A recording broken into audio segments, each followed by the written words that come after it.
이 하나님 말씀 마태복음 24장입니다.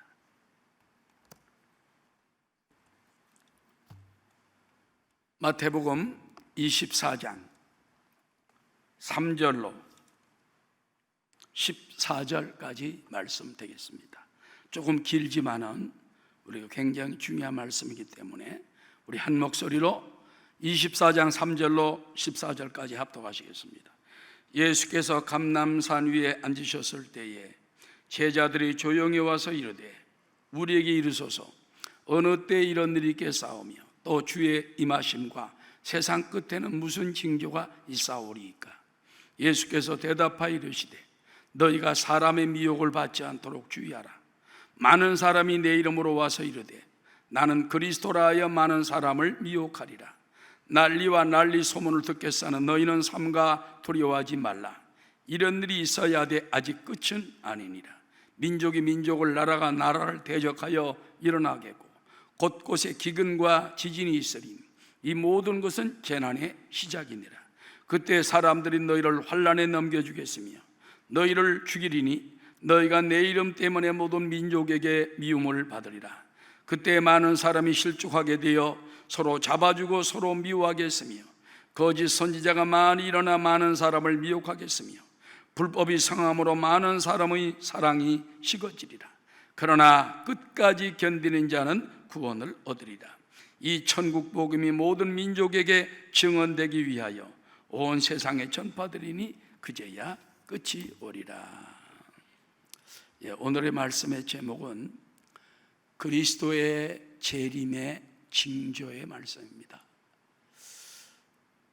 예수님께서 제자들과 예루살렘 성으로 들어갑니다. 그때 찬란하게 예루살렘 그 뚜껑은 금으로 되어 있거든요.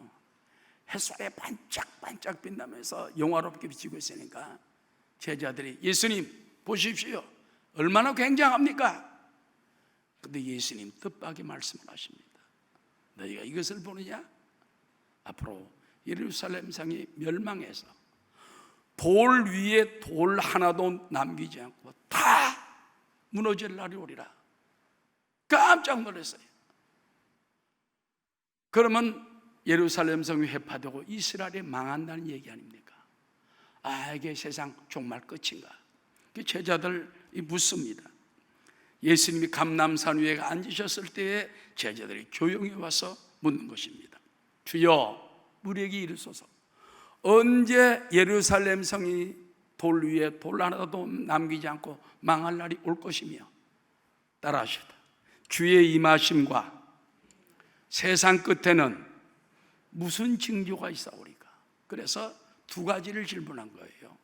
예루살렘의 멸망의 때 주님이 다시 오신다고 그랬는데 주님의 재림 때와 그 다음에 세상 끝에는 무슨 징조가 있사오리까? 예수님은 반드시 다시 오신다는 것입니다. 여러분 성경에 보면요, 예수님이 처음 오시리라, 메시아가 오신다 하는 예언이 456번 성경에 적혀 있습니다. 메시아가 오신다, 메시아가 오신다. 근데 예수님 부활 승천하고 난 다음에 예수님 다시 오신다, 재림, 세컨 커밍, 다시 오신다 하는 말이 몇 번이냐? 1518번입니다. 그러면 456번보다 3배 이상 많은 수많은 예언이 예수님 재림하신다, 예수님 다시 오신다, 반드시 다시 오신다. 여러분 성경에 보면 예언을 한두 번 한 것만 해도 이루어집니다. 그대로 이루어져요. 예수님 초림하신다는 말 이루어졌습니다. 2000년 전에 예수님 다시 오신다. 어떤 사람들은 뭘 다시 와? 안 올 거야. 그래서 예수님 재림에 대해서 몇 가지 오류가 있어요. 첫 번째 뭐냐면요, 어떤 사람은 성령 강림이 예수님 재림이었다. 2000년 전에 오순절날 성령 강림했지 않습니까? 그건 오순절이었지 성삼위 중에 삼위 되시는 성령님이 이 땅에 오신 겁니다. 성령님은 하나님의 영, 그리스도의 영, 그리고 성령 지금 살아 역사하지 않습니까? 예수님과 성령님은 엄연히 다른데 성령 강림이 예수님의 재림이었다고 말하는 사람들이 있었다는 건 잘못된 생각이죠. 그 다음에는 그리스도인이 죽을 때가 이게 바로 재림이다. 여러분, 예수 믿는 사람 죽으면요 천국 갑니다. 하나님이 세상을 이처럼 사랑하사 독생자를 주셨어요. 누구든지 믿는 자마다 멸망하지 않고 영생, 이터널 라이프, 영생을 얻으리라. 영원하사. 그렇기 때문에 예수 믿는 것만큼 중요한 게 없는 거예요. 먹는 것도 중요하고 자는 것도 중요하고 돈 버는 것도 중요하고 자식 키우는 것도 중요하지만 예수 믿는 거, 이거는 여러분이 천국을 가느냐 안 가느냐, 영생을 얻느냐 이 땅에 꺼지느냐, 둘 중에 하나예요. 그래서 우리는 그 예수 믿는 것이 얼마나 큰 것인데, 그리스도인이 죽을 때가 재림은 아닙니다. 물론 죽고 난 다음에 영혼은 하나님 앞에 올라가서 정말 주님 품에 안길 수 있겠지만은, 그러나 그것은 예수님의 재림이 아니라는 것입니다. 또 어떤 사람은 죄인의 회심이 재림이다. 즉 하나님 믿지 않던 영혼들이 회개를 하고 통해 잡으라고, 하나님 내가 그동안 하나님 떠나 멀리 살았습니다. 나 이제 주께로 돌아옵니다. 눈물 흘리며 엎드릴 때 이것이 예수님의 재림이다. 물론 예수님이 그 마음에 오지만은 이건 재림이 아닌 것입니다. 또 어떤 사람은 예루살렘 성 파괴, 이것이 언제 되느냐? 아까 여러분 말했지요. 예루살렘이 성이 무너져서 돌 위에 돌 하나도 남기지 않는다. AD 70년에 로마의 디도 장군이 와가지고 예루살렘 성을 그때 공격을 해가지고 완전히 함락시켰어요. 그런데 그들이 이제 불을 질렀을 때에 그 예루살렘 성전은 금이 많습니다. 하나님 성전은 금으로 많이 둘렀어요. 그래가지고 그 성전이 녹으면서, 불에 타 녹으면서 금덩어리들이 벽돌 사이사이로 흘러 들어간 거예요. 그러니까 병사들이 그 금을 뜯어내려고 돌멩이를 다 뜯어내서 예수님 말씀처럼 예루살렘 성벽이 돌 위에 돌 하나도 남기지 않고 다 회파되어 버리고 말았다고 말이에요. 성전. 이런 거 볼 때 하나님 말씀은 그대로 이루어지는 것인데, 그러나 예루살렘 멸망은 멸망이지 주님의 재림은 아니라는 것입니다. 자, 그렇다면은 여러분, 이제 우리는 재림의 증거에 대해서 좀 더 우리가 알아보자는 것입니다. 아까 먼저 말한 것처럼 성경에 예언이 있었지요. 재림하신다는 말이 1518번. 그건 반드시 이루어진다는 것입니다. 두 번째, 따라 예수님 자신의 증거, 예수님이 자신이 말씀을 했습니다. 마태복음 24장 30절에 보면 그때의 인자의 징조가 하늘에서 보이겠고 그때 땅의 모든 족속들이 통곡하며 그들이 인자가 구름을 타고 능력과 큰 영광으로 오는 것을 보려. 여러분, 예수님 강림하실 때는 수많은 사람들이 다 눈으로 봐요. 이때는 바로 감람산 위에 강림하실 때를 말하는 것이지만 만천하가 그 주님의 재림을 보면서 흰옷을 입고 수많은 백성들과 함께 백마를 타고 내려온다고 그러지 않습니까? 그때 많은 사람이 통곡을 하고 그 영광의 주님을 바라보게 된다는 것입니다. 마태복음 25장에도 보면은 달란트의 비유가 나오잖아요. 그래서 주인이 달란트를 주고 난 다음에 돌아와서 나중에 계산을 합니다. 너 장사가 얼마 했냐? 어떤 사람은 5개 가지고 5달란트 남겼나이다. 잘했다. 착하고 충성된 영아. 내가 너를 왜 상을 주고 너 높은 자리에 앉아. 2달란트 받은 사람도 마찬가지입니다. 잘했다. 착하고 충성된 영아. 내가 많은 것을 남겼으니 너에게 더 큰 것으로 맡기리라. 그러나 1달란트 받은 사람은 남기지 않았습니다. 근데 주님이 이를 내쫓아라.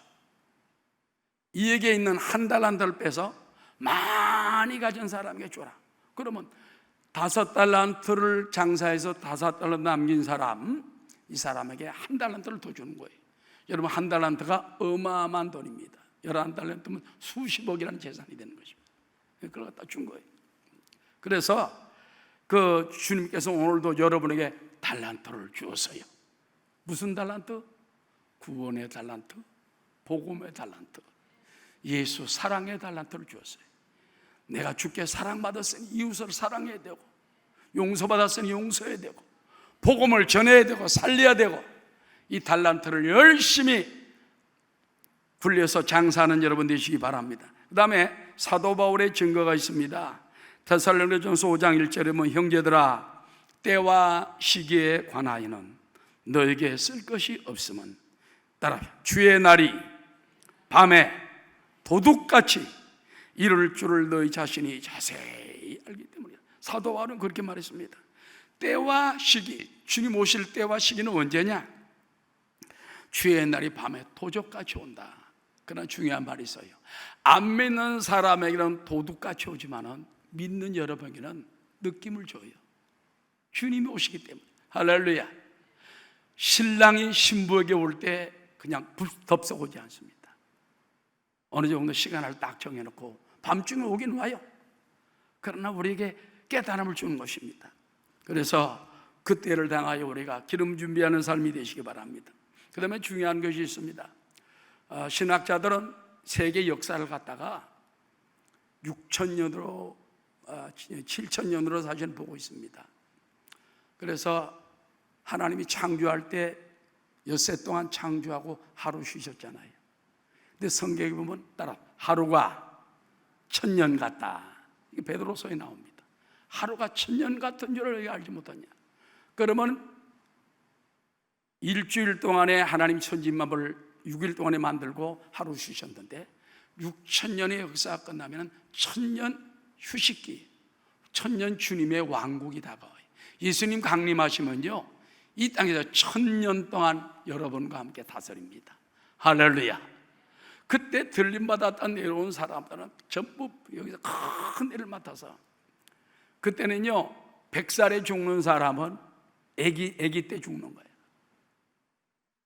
모두 다 1,000년 이상씩 살아가지고 주님과 함께 어마어마한 인구가 이 땅에 이제 충만하게 되는 것입니다. 그래서 바로 이제 세계 역사가 구약 4,000년, 신약이 2,000년, 6,000년이 됐잖아요.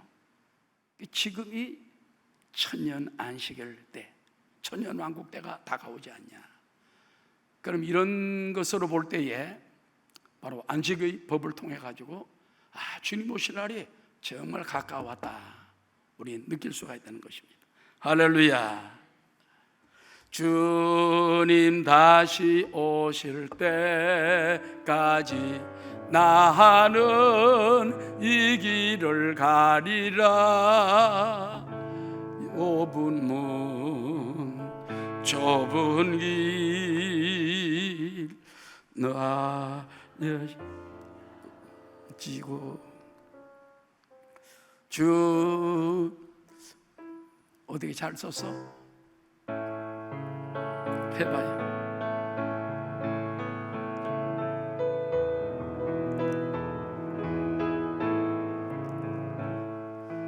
주 그거 아닌데 어떨 때까지 나는 이 길을 가리라.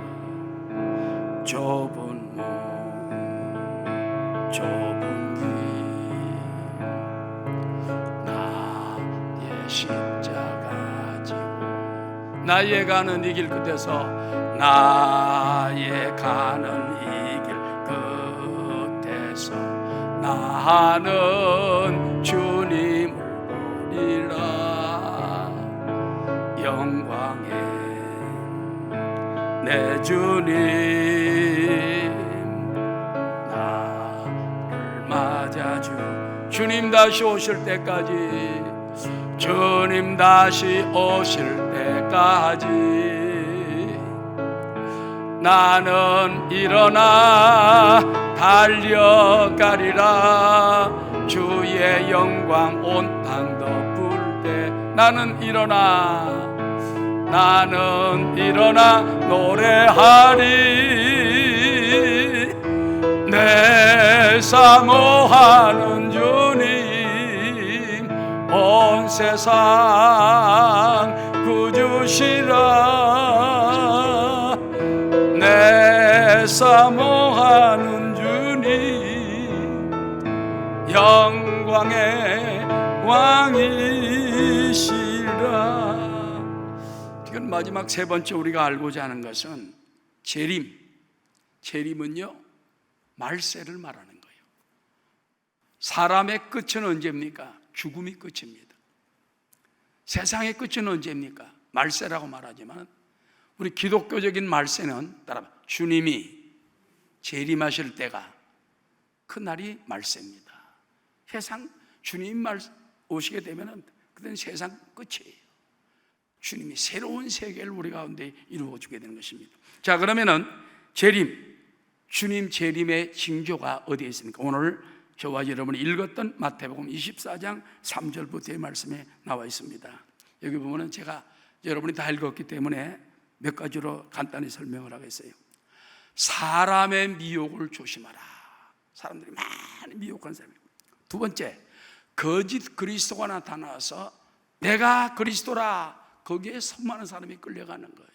오늘날 한국에 얼마나 이 거짓 그리스도가 많다가 일어섰다 쓰러지고 일어섰다 쓰러지고, 나는 문예수다, 나는 박하나님이다, 나는 내가 보혜사 성령이다, 어떤 사람은 장모 여인은 내가 하나님 어머니다, 개뿔 같은 소리라고. 지금 무슨 하나님의 어머니가 어디 있어요? 하나님은 스스로 계신 분입니다. 할렐루야. 지가 무슨 그리스도예요? 그리스도는 우리를 위해 피 흘리신 예수님밖에 없는 것입니다. 할렐루야. 그 다음에 마지막 때는 난리와 난리 소문이 있습니다. 민족끼리 서로 대적합니다. 요즘 보십시오. 미국, 중국 계속 부딪힙니다. 남한, 북한 민족끼리 부딪힙니다. 그 다음에 종교 간의 분쟁이 있는 것입니다. 이 외에도 기근과 지진이 처처에 일어날 것이며, 그리스도인들은 많은 환난을 받을 것이다. 그리고 많은 사람이 또한 예수 믿다가 실족할 사람도 나올 것이다. 그리고 사람들이 서로 미워할 때가 올 것이며, 그 다음에 따라봐, 사랑이 식어지리라. 부부간의 사랑이 식어지고, 물질이 중심이 되고 자기 중심이 되고, 부모 형제간의 사랑이 식어지고 예수 믿는 형제간의 사랑이 식어질 때 많기 때문에 말세 때에는 이런 사회적인 증거가 있기 때문에 이런 것을 보면서 기근, 지진, 환난, 민족끼리 서로 싸우고 대적하고 주님의 때가 가까웠구나 하고 여러분이 주님을 바라보게 되시기를 주 이름으로 축원합니다. 또 한 가지 재림의 징조를 보면요, 다니엘의 금신상 예언입니다. 다니엘서 2장에 보면은 바벨론의 느부갓네살 왕이 꿈을 꾸잖아요. 꿈을 꿨는데 잊어먹어서 무슨 꿈을 꿨는지 몰라. 바벨론에는 수많은 술사들을 불러가지고 묻습니다. 무당들 부르고, 야 너희들 내가 꿈을 꿨는데 해몽해라. 왕이여 말씀 안 하십시오. 그게 아니라 내가 꿈을 꿨는데 잊어먹었어. 너희 찾아봐. 아이고 우리는 알 수 없는데요. 아무도 몰라. 왕이 꿈을 꿨는데 잊어먹었어. 아무도 못 찾아. 그때 어떤 사람이 말하기를, 저 여호와 신을 믿는 다니엘 이스라엘 청년인데 그 사람을 물어보시오. 그 사람에게 하나님의 영이 충만합니다. 데려다가 물으니까는 저에게 기도할 말비를 주십시오. 돌아가서 친구들과 함께 기도합니다. 사드락, 메삭, 아벳노가 그 다음에 나타나가지고, 왕이여, 왕은 꿈에 금신상을 보았나이다. 정신이 번쩍 나는 거예요. 금신상을 보았나이다. 신상인데 금으로 만든 신상이에요. 머리는 정금이요, 양표, 어깨는 은이요, 배는 노시요, 그 다음에 두 발은 철인데 이 철이 맨 나중에 둘로 갈라져 가지고 맨 나중에 10발가락이 서로 진흙과 철이 얽히지 않다가 하늘에 큰 뜨인 돌이 나타나가지고 침에 금신상은 박살이 나고 그 돌이 온 땅에 가득한 꿈을 꾸었나이다. 바벨론 왕이 깜짝 놀래가지고, 그래 맞아. 그 꿈의 해석이 뭐냐? 그 꿈은 바로 이러합니다. 금머리는 왕이니이다. 왕은 시대 후에 두 나라가 은같은 나라가 나타나지만 금보다 못한 나라인데 바로 메데와 파사라는 나라가 나타날 보여줍니다. 그 다음에는 노수로 된 나라는 헬라를 말합니다. 나중에 철로 된 다리는 바로 로마를 말합니다. 로마가 나중에 동로마와 서로마를 가지고 마지막 때 10발가락 열과 시대가 되면은 그때는 서로 섞이질 않아요. 진흙과 철이 섞이지 않는 것처럼 사상이 섞이지 않고 말이 섞이지. 우리나라도 보세요. 남북으로 갈라져, 동서로 갈라져. 진보와 보수로 갈라져 섞이지가 않아요. 섞이지가 않아요. 이 말세의 현상이라는 거예요. 그때 바로 뜨인 돌 예수 그리스도가 오셔서 금신상 세상 역사를 박살내버리고 그 하나님의 돌이 온 땅에 충만할 것입니다. 여러분, 바벨론이 왕 느부갓네살 그 말을 듣고 나서요, 성경에 다니엘 앞에 넙적 엎드려서 절을 했대요. 바벨론 왕이 절대 남에게 절 안 합니다. 고개도 갖다가 안 합니다. 그런데 하나님의 권세 앞에 꿇어 엎드려가지고 넙적 엎드려 절을 하면서 다니엘을 높이고 나중에 수상으로 삼았지 않습니까? 재상으로 삼았지 않습니까? 우리는 이런 다니엘의 그 금신상 예언을 보면서 지금은 어느 때냐? 열 발가락 시대예요. 주님이 오셔서 박살을 내버리고 주님의 온 나라를 이루는 때가 다가온다는 것입니다. 이 외에도 666도 체제를 말하고 있습니다. 그 다음에 또 무화과 나무의 징조, 이스라엘의 국화는 무화과 나무예요. 무화과 나무 따가 피는 것을 보면은 너희가 그때 이제 독립이라. 그때는 이스라엘은 독립이 없었죠. 그런데 언제 왔습니까? 1948년 5월 13일 날 이스라엘이 독립을 했어요. 그래서 이스라엘 독립한 후에 한 세대, one generation, 한 세대가 지나기 전에 그 다음에 주님이 오시리라. 한 세대가 얼마냐? 어떤 사람은 40년, 50년 해가지고 막 기다리는 사람이 많았어요. 그래가지고 1988년, 1999년 주님 오신다 기다리는데 안 오셨어요. 그런데 어떤 사람은 또 어떤 신학자는 말합니다. 시편 90편에 있는 말씀처럼 인생은 70이요 80이니까 80으로 따지면은 그럼 지금 1920년이니까 예, 금년 아닌가 그 사람도 있지만은 어떤 사람은 또 100년을 말하는 거예요. 우리나라 동양에서는요 보통 한 세대 그럼 100년을 말했다는 걸 보셔야 돼요. 그러나 언제 올지는 모르지만은 주님 가까이 왔다. 무화과 나무 이스라엘은 독립했고 1948년 100년을 따진다면 2048년이요 80년을 따진다면 2028년 앞으로 8년 후가 될 것이요 70년을 따진다면 날짜가 2년 지난 것 같습니다. 좌우간 이런 긴박한 시대에 우리가 살고 있다는 것을 알고 주님을 사모하고 바라보는 저와 여러분 되시기 바랍니다. 이 외에도 다니엘서 9장에 보면 71회에 대해서 말했어요. 이것은 7년 환란 한 이래가 남아있다. 다니엘서 9장 27절에 보면 69일회가 지난 후에 한 이래 때에 그때 주님이 이제 오시는 걸 보여주고 있는 것입니다. 자, 그렇다면은 마태복음 24장 36절에 이와 같은 중요한 말씀이 마지막으로 있습니다. 우리 다 함께 읽겠습니다. 그러나 그 날과 그때는 아무도 모른다니 하늘의 천사들도 아들도 모르고 따라서 오직 아버지 하나님만 아버지만 아십니다. 주님 예수님이 강림하실 것은요 아버지가 아들 보고 너 내려가라 하는 그 날이 주님의 재림의 날이에요. 그런데 어떤 기도하는 분들이 몇십 년 전에 보니까는 예수님이 하나님 앞에 엎드려가지고 자꾸 뭘 사정하고 있더랍니다. 그게 뭐냐? 아버지는 지금 내려가라 하는데 아버지여 조금만 더 있다 내려가게 도와주십시오. 아직도 구원받지 못한 불쌍한 영혼들이 많습니다. 저들이 지옥에 타들어가면 안 됩니다. 가족들을 위해서 기도하는 성도들이 있지 않습니까? 구원받지 못한 남편, 구원받지 못한 부모, 형제, 자녀들 위해서 눈물로 기도하고 있는데 저들의 기도가 응답받을 때까지 조금만 있다 내려가게 도와주십시오. 그렇게 예수님이 아버지 앞에 사정한다는 그런 꿈의 얘기를 들어본 적이 있습니다. 자, 여러분 이제 오늘 우리가 그리스도 재림의 징조가 성경 말씀에 명백히 다 드러나 있어요. 우리는 이런 마지막 때에 살고 있는 거예요. 그러므로 이런 환난을 당할 때마다 주님 오실 날이, 주님 배울 날이 날로 다가와. 우리 주님 다시 오실 때까지 주님을 더욱 사랑하며 나가는 여러분 되시기를 주의 이름으로 축원합니다.